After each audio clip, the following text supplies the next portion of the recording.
Fentanyl. It could be hiding anywhere, including in your house, including in your medicine cabinet, or maybe at a friend's house when you're hanging out, playing games, and get offered a pill. Don't take chances. If a drug didn't come from a pharmacy directly to you, you can find fentanyl using a simple strip you can pick up at your local pharmacy. Don't take it until you test it, because fentanyl can be hiding anywhere. Brought to you by the Georgia Department of Behavioral Health and Mental Disabilities. You can have it all. Great pay, awesome benefits, a flexible schedule, the chance to grow. At Cox, we're recruiting auto and diesel technicians to join our Mannheim and Fleet Services teams. If you're ready for a new job and want to experience an award-winning workplace, drive your career forward with us.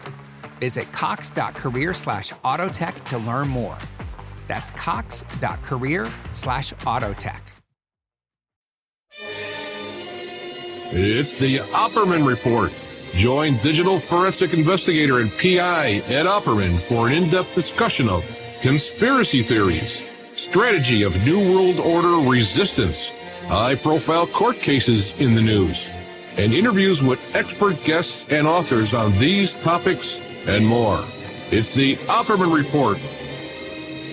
And now, here is investigator Ed Opperman. Okay, welcome to the Opperman Report. I'm your host, Private Investigator Ed Opperman.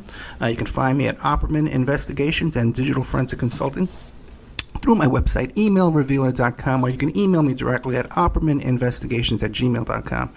If you like the content of our show, check out our new Patreon, the Opperman Report Patreon, where we have all kinds of exclusive content up there that you won't be able to find anywhere else. I'm uploading 8 hours a month of exclusive content on there, plus documents. I got the Proud Boys document I just put up there. A lot of good stuff. But our archives are always free, and you can find that at Spreaker.com. And if you go to Spreaker.com, you can find our guest today, Matt Sergiou, who has a website called, what is this? Conspiro Media. Conspiro Media. And what's the other one you do with the Beatles, the occult Beatles? The occult Beatles, yes. It's at wordpress.com. Yeah. And now, are you still doing that? Are you still doing the podcast about the occult Beatles? Oh, what, the Magical Mystery Talk? Yeah. You're talking about that I do with Mark Devlin and Desiree Hall from the Number 9 blog, another Beatles blog. Yes, still doing that. We've done, I think, in total, it's 3 episodes or maybe 4. No, I think it's 3 we've done. I think we did the first one in 2019. We were hoping to do a lot more than just 3. We were hoping, the original plan when we started it was to do maybe 3 or 4 topically related Beatles podcasts, topically related, but at the same time looking at things from an alternative angle. So looking at things that are going on within the Beatles world, that is going on in the news at the moment, but looking at it from an alternative angle. And we were hoping to do about 3 or 4 of those a year, but then this Corona thing came along, and it's kind of like sort of derailed things a little bit. We've done 1 this year, which is not what we wanted to do. We wanted to do a lot more than 1 in 2020, but so in total we've done 3. I think the most recent one was about 2.5 months ago. Okay, excellent. Yeah, and I believe we have those. We have a special a channel for that on my Spreaker channel for Matt here. Yeah, with the I think you've got 2 episodes on there at the moment. The first 2. Okay, yeah, Magical Mystery Talk. Yeah. Okay, great. Now, you wrote an article, and we can find this on your Conspiro Media, WordPress.com, the Music Military Government Complex. Give us an overall broad explanation of what that is. Well, what the Conspiro Media site is all about, the Occult Beatles one is self-explanatory. What I'm aiming to do at the moment with Conspiro Media, with this particular website, and there's also an offshoot. There's a Facebook site for that as well. It's been going since 2012, 2011, but what I've been doing with it in more recent years, in the last 2 or 3 years, is kind of looking at the 1960s countercultural scene a little bit in the way that David McGowan was with the Laurel Canyon scene. But what David was doing, of course, was looking at it from the American angle. Partly inspired by that, some years back, I thought to myself, well, if this was going on in America, this conspiratorial occult stuff was going on in America to do with the 60s counterculture, then it must have been going on in Britain and predominantly in London. So in the last 3.5, 4 years, as well as concentrating on the Beatles with my Occult Beatles website, I've also been refocusing my Conspiromedia site and my research in that sphere towards the 60s counterculture scene and London, to see whether there are any similarities with regards to what was going on in London with what was going on in America with regards to what David McGowan was looking at. And at the moment, from the research that I've done, all the books I've read, all the data I've collected so far, yes, it would look that way. It would certainly look that way. For a second, people that aren't familiar with Dave McGowan's work, Dave McGowan passed away from cancer about 3 or 4 years ago, right?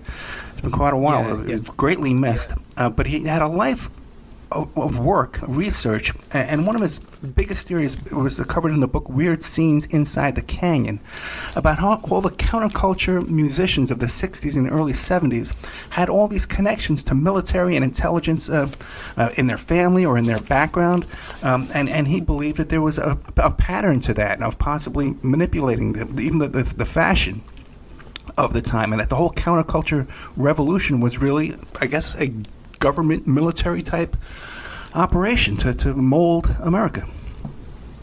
Yeah, sure. And he also discovered that a lot of the music stars, the so-called countercultural heroes, the musicians of the time, had these kind of family backgrounds that were connected to the military, to intelligence, and also sort of aristocracy kind of lineage as well. Genealogy.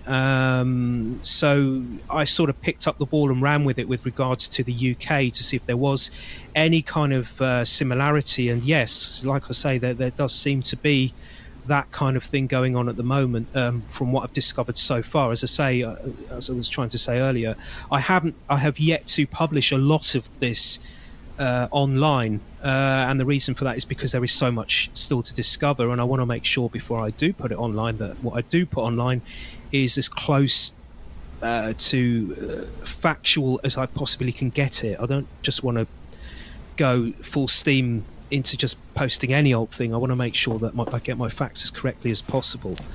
So that's where I am at the moment with Conspiromedia, the website, because when I initially started Conspiromedia back in 2012, I was basically trying to make it a topical website, basically looking at the occult conspiratorial world of movies, music and TV, and as I say, looking at it from a topical perspective. So anytime something happened, whether it was to do with Lady Gaga or some rapper or hip-hop star, I would sort of latch onto that and try to write an article around that and research into whatever that story was, whatever it may have been that was attached to that particular music star.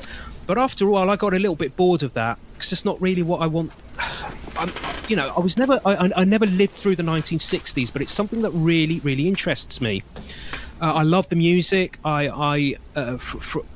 From an early age, for some reason, I got attached to 60s music, even though I never really lived through it. I find the history fascinating. And I just, while I was going along with this, with Conspiromedia in the earlier days, looking at Lady Gaga and Britney Spears and all that kind of thing, I just got a little bit jaded with it. It got to the point where it was, oh, here we go again. So what? Yeah, here's Britney Spears doing another triangle symbol over her eye in a pop video. It just got a little bit, I don't know, I just got a bit bored with it. And when David McGowan came along with the Laurel Canyon research, I don't know, I was just, it kind of connected with me in some way. And looking at the London scene, I just thought maybe there is a connection there must be a connection. If there was this conspiratorial thing going on in America, as David McGowan saw it, then it must have been going on in London. So that's the direction I've taken Conspiromedia in more recent years, and it has to be. I mean, if like I say, if it was going on in America, it must have been going on in the UK, because I would even argue that without the UK, I would argue that perhaps the American California Haight-Ashbury scene wouldn't have been so potent. For example, Timothy Leary, who was kind of like the guru who turned on the younger generation of the 1960s, predominantly in America, but then throughout the world. He was initially turned on by a British guy by the name of Michael Hollingshead.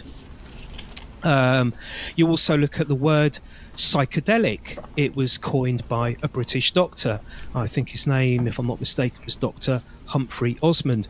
Then you have Aldous Huxley, who is looked upon as the kind of like a godfather of the countercultural, acid trippy kind of psychedelic movement.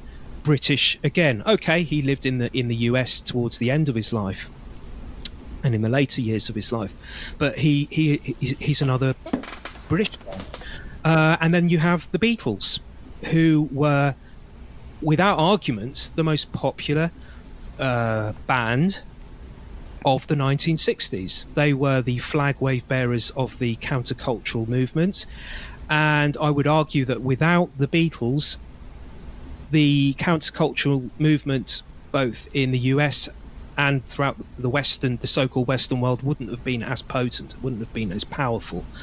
And they were the most popular band. They were the most popular band, the most popular entertainers in the world at that time, and they picked up this flag for the psychedelic movement and championed it, especially throughout 1967 through the so-called Summer of Love. I mean, like I say, I didn't live through the 1960s, but from what people who lived at that time have said, and historians and so on have said, the Sgt. Pepper album is regarded as the kind of like the soundtrack of the so-called Summer of Love, and that's both in Britain and America. So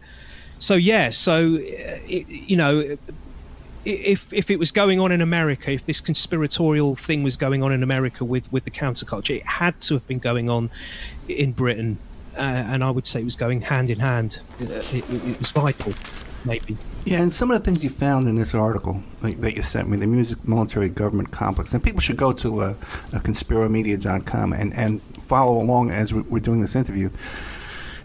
Give us the background of Decca Records. Okay, so to the point then. Okay, because I do tend to go off. I do go off on tangents, so I do apologise. You're fine, man. You're fine. Okay, right. So the reason I put together this article that I'm going to explain a little bit about now is it's kind of like when you read a book and you get the foreword, you get kind of like the introduction before you go into the book. Well, this is kind of like what this article is. It's kind of like an introduction to before you go into the 1960s counterculture. So although I haven't published a lot on my website about what I've been talking about just now, but it will be published in months and years to come. All going well, this stuff will be posted onto this website. But before that happens, you can regard this article that's... Fentanyl. It could be hiding anywhere, including in your house, including in your medicine cabinet, or maybe at a friend's house when you're hanging out, playing games, and get offered a pill. Don't take chances. If a drug didn't come from a pharmacy directly to you, you can find fentanyl using a simple strip you can pick up at your local pharmacy. Don't take it until you test it, because fentanyl can be hiding anywhere. Brought to you by the Georgia Department of Behavioral Health and Mental Disabilities. You can have it all. Great pay, awesome benefits, a flexible schedule, the chance to grow. At Cox, we're recruiting auto and diesel technicians to join our Mannheim and Fleet Services teams. If you're ready for a new job and want to experience an award-winning workplace, drive your career forward with us. Visit cox.career/autotech to learn more. That's cox.career/autotech. On the website at the moment to do with what I'm about to talk about as the introduction to that. So I'm talking here predominantly about Britain, although it does bleed into America as well. There are various record companies, two record companies in particular, that have roots to the military, and you mentioned Decca Records. Now, Decca Records is a British company.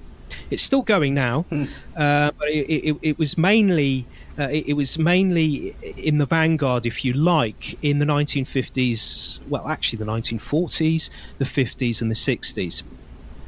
And in the 1960s, it was the record label which it signed the Rolling Stones. And it was the Rolling Stones label for most of the 1960s, up until about 1971, or around about that time.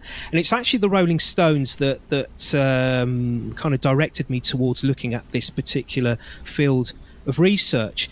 And it was a quote that was put together that I found actually in a Rolling Stone article, a quote from Keith Richards from the Rolling Stones. And I'm actually going to read it to you now a little bit, because I've got it here in front of me on my computer screen. This was about 1971, a magazine interview in 1971 for Rolling Stone magazine, if I'm not too mistaken.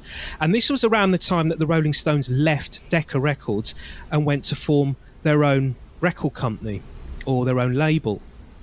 And what Keith Richards said was, and I quote, "We found out, and it wasn't years till we did, that all the bread, all the money we made for Decca was going into making little black boxes that go into American Air Force bombers to bomb North Vietnam.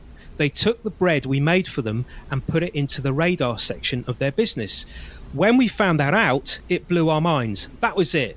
It just blew his mind," he says. He goes on to say, "You've helped to kill God knows how many thousands of people without even knowing it."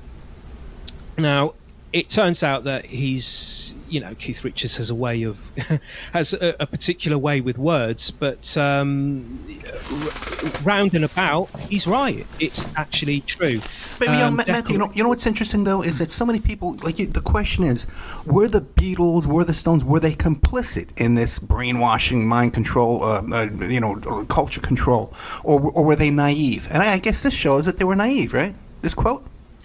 It's the $1 million question, isn't it? It would suggest, if you read into that quote from Keith Richards, that they were naive. Yeah. But then again, to play devil's advocate, someone who's listening to this might say, that's part of the conspiracy. They're just playing naive, Right. They're just playing with your head and trying to play chess with your head, so. Well, then you'll have the group that says you and me are in on it too, so it never ends. Yeah, exactly. They're bluffing you. They're double bluffing you, or something like that. Yeah. So when you start thinking like that, your head goes crazy, doesn't it? Well, mine does, so I try not to. But he's absolutely right. Like I say, he's Keith Richards has got a way with words, his own particular way of saying things, but he's right.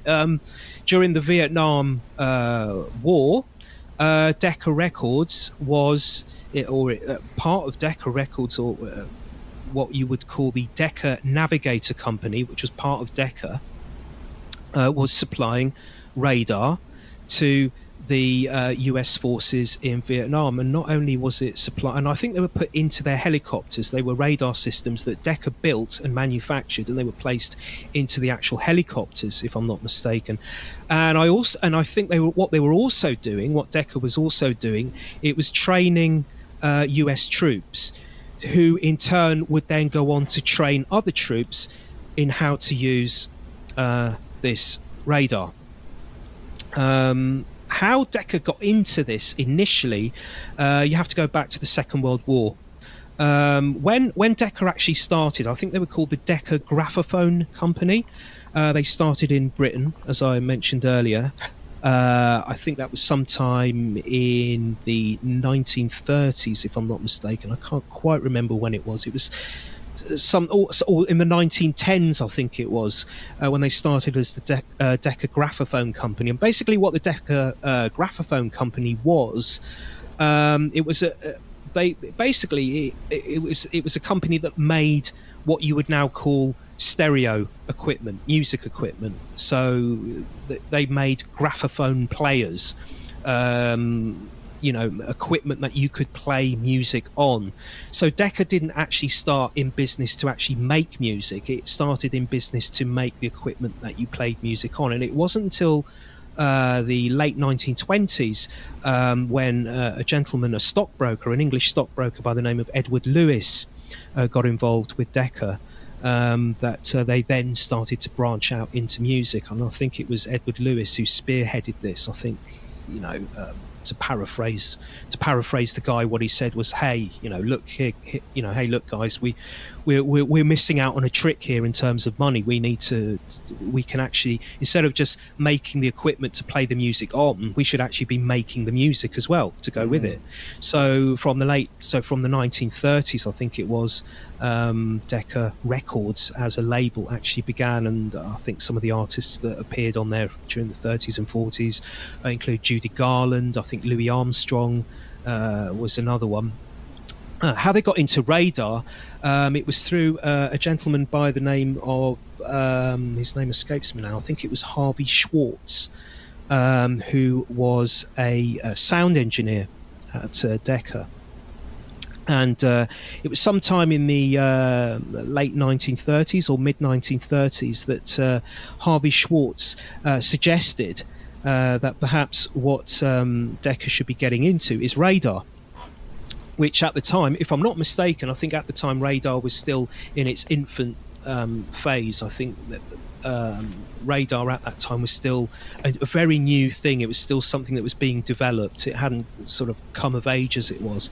So what Harvey Schwartz suggested, this sound engineer at Decca, what he suggested is that Decca should get into this field of research and start to see if it could get into radar and start to manufacture it.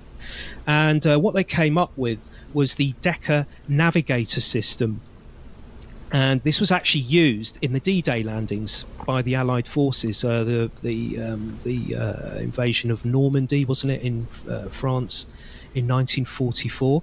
And I have come across, according to some of the research that I've come across, some of the findings I've come across, some of the data, that the D-Day landings, the success of the D-Day landings was thanks in large part to the Decca navigator system, which was used, the radar system that was used thanks to Decca.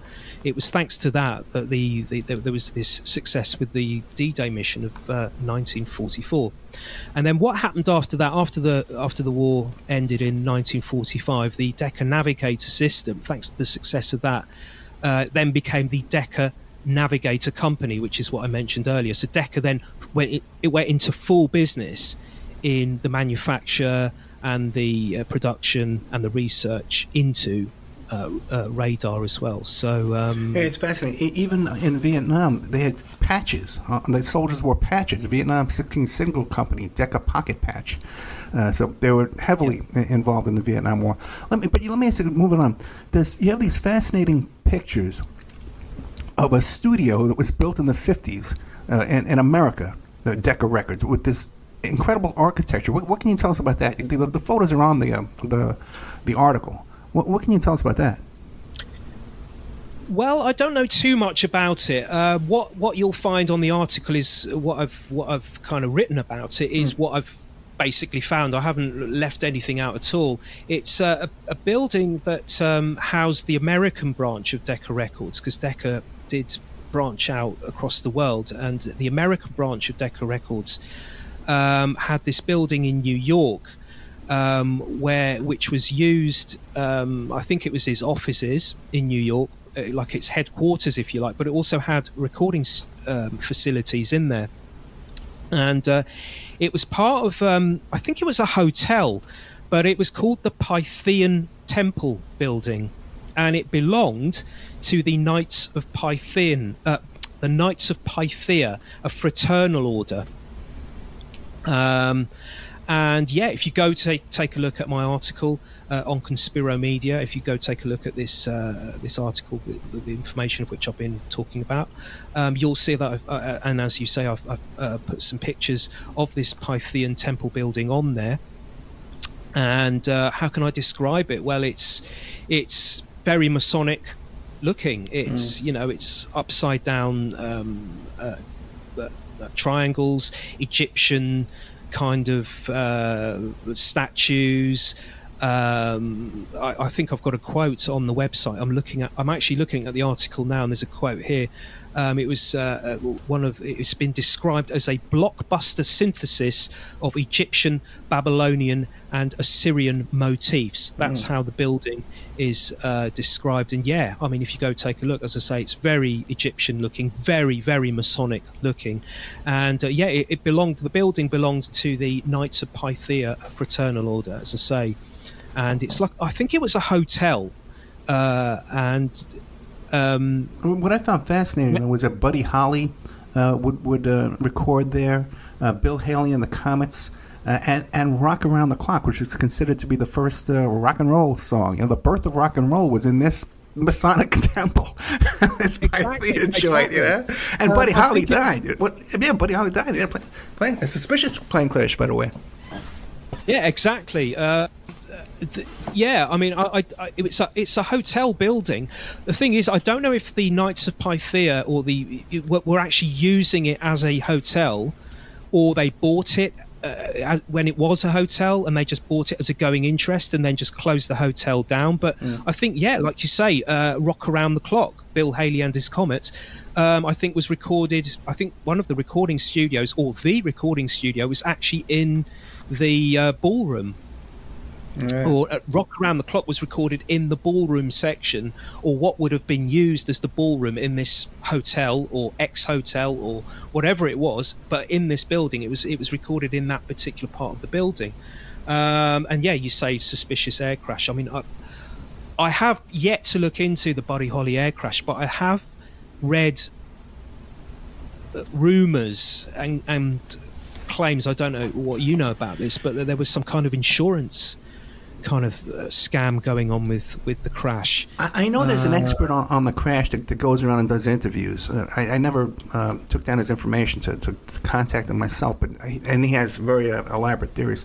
So let's move on to EMI, though, the company that launched the Beatles.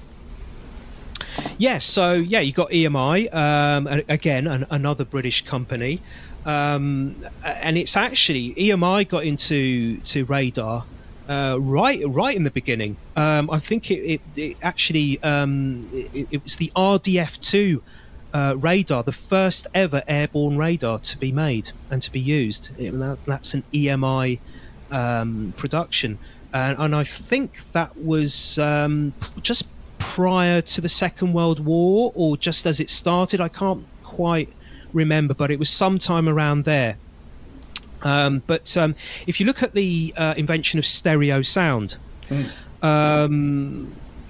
which of course now is, it's everywhere. It's part of our lives. When we watch or listen to anything, it's stereo sound. There it is. Fentanyl. It could be hiding anywhere, including in your house, including in your medicine cabinet, or maybe at a friend's house when you're hanging out, playing games, and get offered a pill. Don't take chances. If a drug didn't come from a pharmacy directly to you, you can find fentanyl using a simple strip you can pick up at your local pharmacy. Don't take it until you test it, because fentanyl can be hiding anywhere. Brought to you by the Georgia Department of Behavioral Health and Mental Disabilities. You can have it all. Great pay, awesome benefits, a flexible schedule, the chance to grow. At Cox, we're recruiting auto and diesel technicians to join our Mannheim and Fleet Services teams.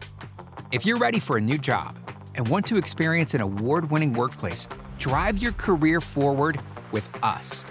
Visit cox.career/autotech to learn more. That's cox.career/autotech. It's part of our everyday life, part of the mainstream. Hardly think about it. But it was actually invented by EMI, if you like. It's an EMI invention, thanks to an individual by the name of Bloomline. His surname was Bloomline. Again, another sound engineer. He was a sound engineer at EMI, in the 1930s, a British guy. I can't remember his first name. I think it was Alan Bloomline. Yes, it was Alan D. Bloomline was his actual name. And he's one of these people that you would call not a mad genius, but he was one of these genius type figures, an inventor, a sound engineer and an inventor, an electrics expert, good at electronics. And he's the guy that's actually, whilst he was working for EMI, he's the guy that's actually credited with inventing stereo sound, or as he called it, he used to call it binaural sound.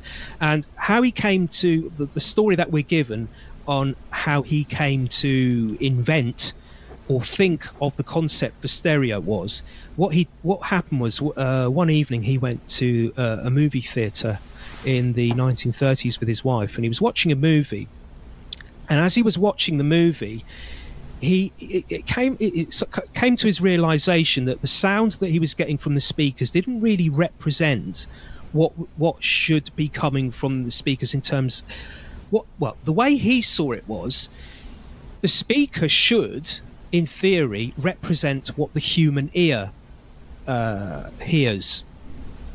But but back then in the 1930s, loudspeakers, the loudspeakers back then didn't really represent what the human ear, how the human ear picks up sound. So, for example, he was watching this movie, just kind of paraphrasing the story, kind of how he would have thought of it.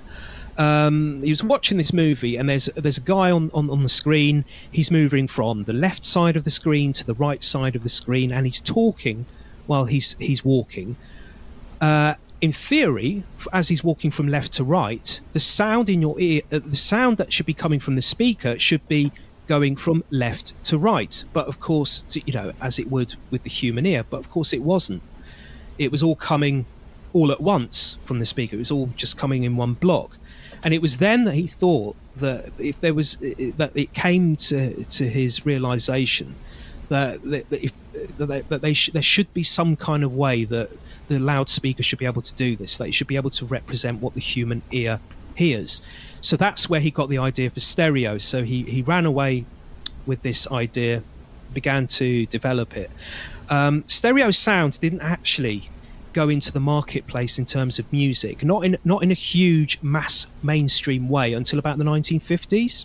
That's when stereo sound was really, when it really burst onto the scene on records, on vinyl, radio, whatever. Where it actually made its debut was in a military setting. And this was largely thanks to the Royal Air Force, the RAF, during the Second World War. What was happening was, during the Second World War, now, thanks, as I mentioned earlier, EMI had developed this RDF2, this airborne radar, just prior to World War II.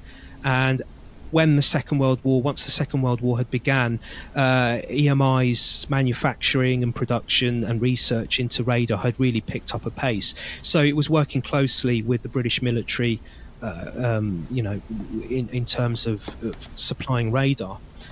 So here we are in World War II, and there was this problem that the British forces had, the British Air Force had, the Royal Air Force, the RAF. They had this problem where they were flying over the waters, trying to track enemy submarines below them underwater.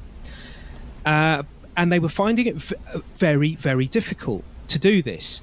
The problem is that the sound of the vibrations that were coming from the propellers of the British submarines and the German enemy submarines were almost identical. And it was very, very difficult for the British Air Force to be able to differentiate between the sounds of the two. So what happened was, because of this, British aircraft did actually bomb British submarines. I don't know how many times this happened, but it said that it did happen at least once or twice. It did occur. So they had to find a way of being able to differentiate the sound. And it was the RAF that came up with the idea of being able to record the sound of the enemy submarine so that then the British forces could then differentiate between the two. So they could then identify which one was the enemy submarine and which one wasn't the enemy submarine. So EMI, and please, don't tell me how they did it, but essentially because I'm no good with this kind of technical stuff. Absolute, embarrassing. But what I can tell you is what happened is that Alan Blumlein, what he did was he took the principles of what he was then working on with the stereo idea. He took the principles of what he was working on with that, and he came up with this system in which what he did was, sorry, just looking at my notes here. Oh God, I've got it wrong. I've actually got it wrong. Clarify something. You made an error. Yeah. I got my facts right, but I got them all in the wrong order. Yeah. So I was talking about this this way of recording to be able to differentiate between the submarines, so that the British could identify which submarine was the enemy one and which one was the British one, so they didn't bomb the wrong submarine. That was actually, it wasn't to do with Alan Blumlein and EMI. That was to do with Decca. And this was later used in recording. If you look at some record labels, some Decca record labels, you'll see what's an acronym, FFRR, which means full frequency range recordings. And this was meant to be this revolutionary new sound that came, that was largely started in the 1950s by Decca Records. And this form of technology, this new revolutionary form of sound, actually came from the Second World War. And it's not to do with stereo, as I said earlier. I got my facts mixed up there. Yeah, that's minor, though. But people, too, they're concerned about the accuracy of the article. At the bottom of the article, there's about 75 reference links that you can go and research the facts in the article yourself. One thing I was really fascinated about was you talk about with Abbey Road Studios. And by the way, off the air, I was telling you about that documentary, Echo in the Canyon. There's a scene in there where they show a picture of the technicians at Abbey Road Studios, and they're wearing white lab coats, okay, like they're scientists, they're doctors or something. Really creeped me out. But tell us the sort of story about Paul McCartney and George Martin. Yeah, this is EMI again. Right. The dreaded EMI, some might say. The thing with stereo sound, just to clear that up, the thing with stereo sound, what they did with the FFRR and the Decca thing, what they did was the Royal Air Force suggested to Decca to be able to differentiate between the sounds of the submarines. What Decca did was they invented a wax cutting device that was able to record sound. So it took a captured submarine, a propeller, and recorded the sound of the propeller. And what Decca then did was to manufacture those discs many times over and give them to the British troops, to the British Air Force, who were then able to listen to the sound, and then they were able to tell the difference between the British ones and the German ones, the propellers. So then they were able to bomb more successfully. So that's how the Decca FFRR system came into being. And the stereo system was used before stereo sound in the 50s on records. It was actually used during the war, thanks to Alan Blumlein, as I mentioned earlier, in terms of they used it again. I don't know how he did it, but he used the principles of stereo sound to come up with what was called the VIE, visual indicator equipment, which was a mobile radar. And he used the principles of stereo before stereo was ever used in music, which was first used in the 50s. He used it for this, to invent this, through EMI, to invent this sound locator, which was basically a mobile radar on wheels with these great big huge horned speaker type things that are on the back of it. And there's a picture of it. If you go take a look at my article that I mentioned earlier, if you go take a look at that, you'll see it. But yeah, with regards to EMI, also in the article, I mentioned this conversation that takes place between Paul McCartney and George Martin, the Beatles producer. And this conversation took place sometime in the 2000s, maybe 2010s, off the top of my head.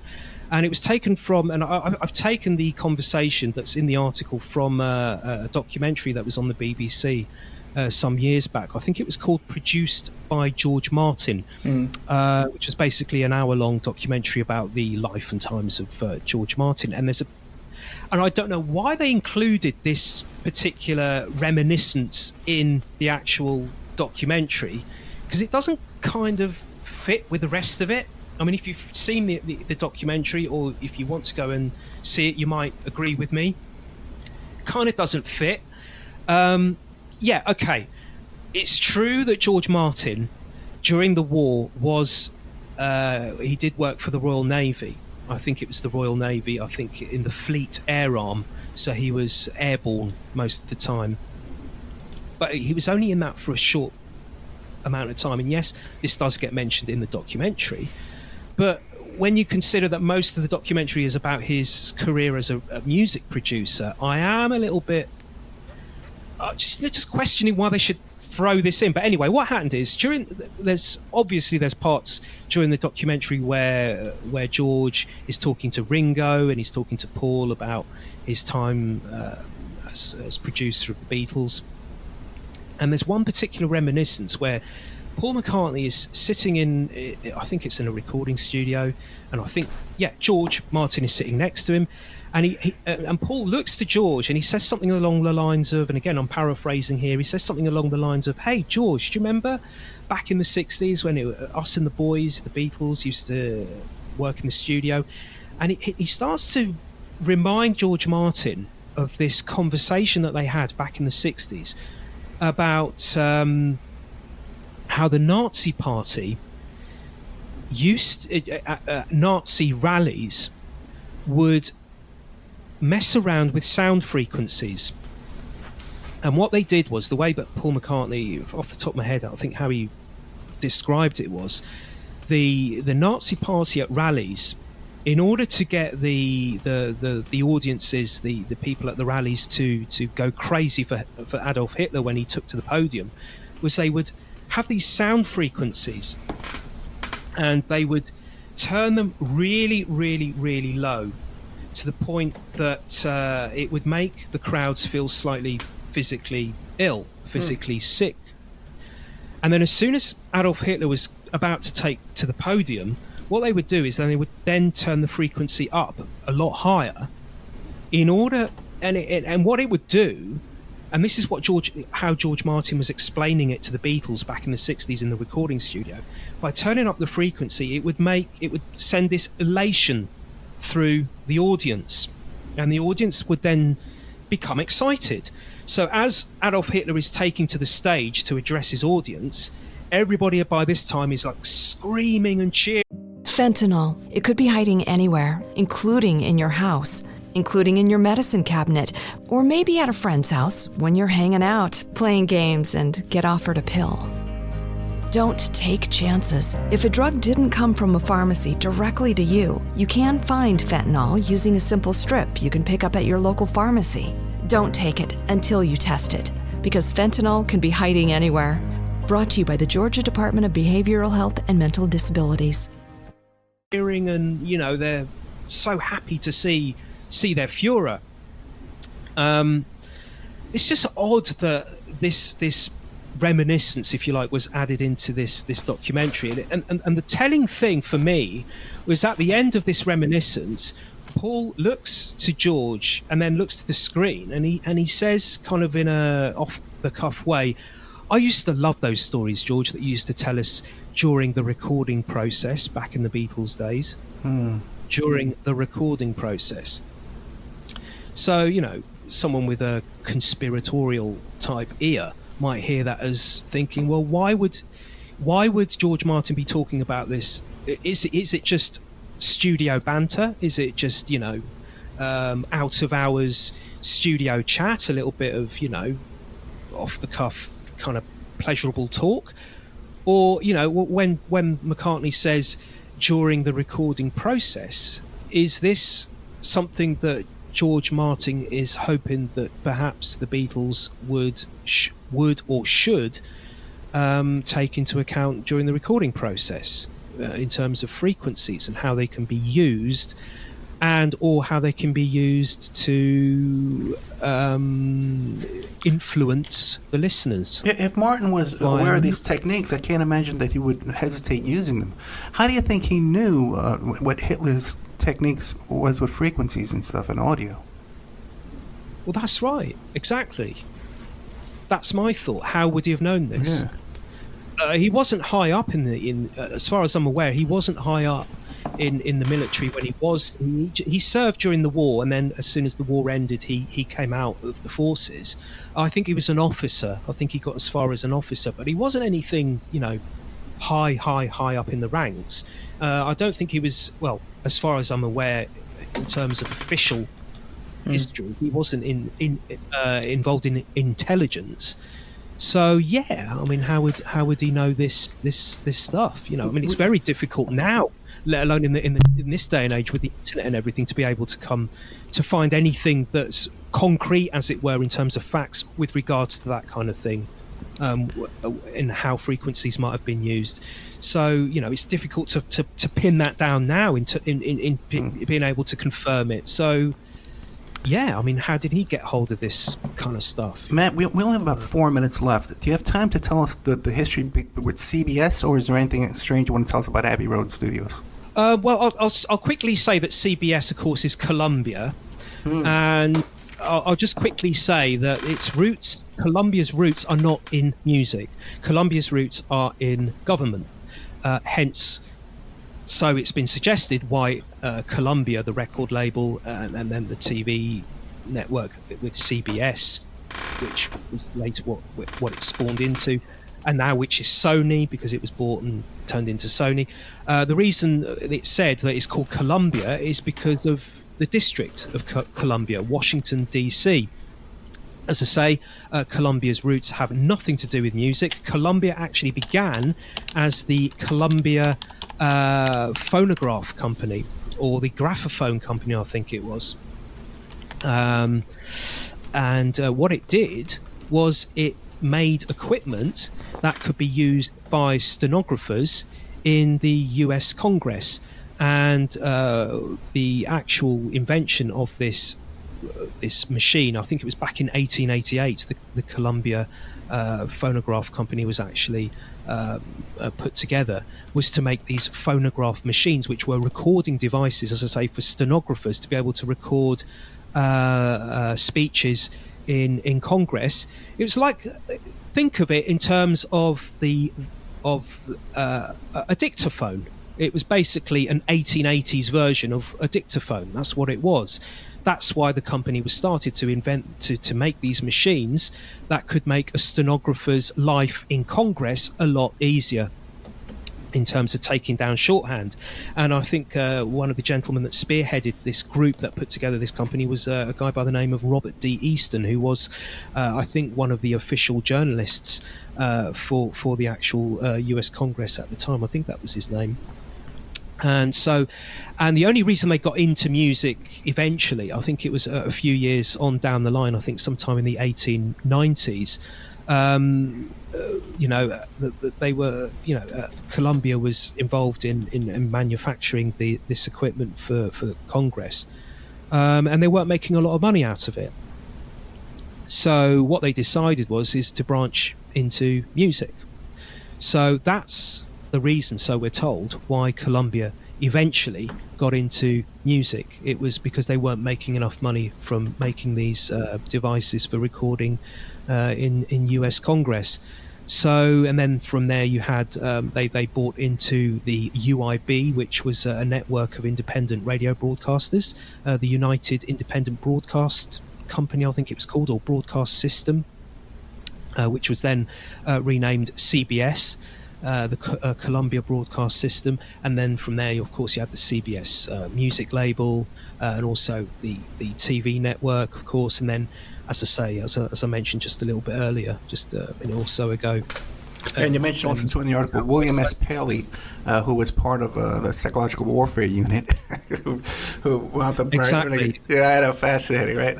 And so much with the CBS we can get into forever. But we are out of time. Matthew, Sergiou, thank you so much. Always come prepared with great content.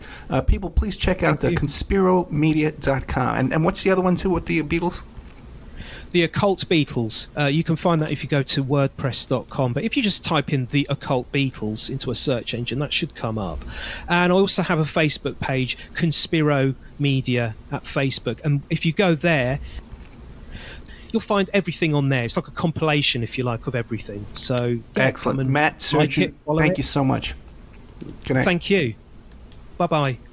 Fentanyl. It could be hiding anywhere, including in your house, including in your medicine cabinet, or maybe at a friend's house when you're hanging out, playing games, and get offered a pill.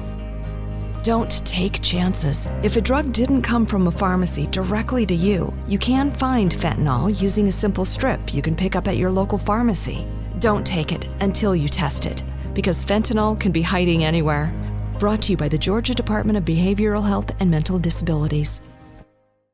Fentanyl. It could be hiding anywhere, including in your house, including in your medicine cabinet, or maybe at a friend's house when you're hanging out, playing games, and get offered a pill. Don't take chances. If a drug didn't come from a pharmacy directly to you, you can find fentanyl using a simple strip you can pick up at your local pharmacy. Don't take it until you test it, because fentanyl can be hiding anywhere. Brought to you by the Georgia Department of Behavioral Health and Mental Disabilities.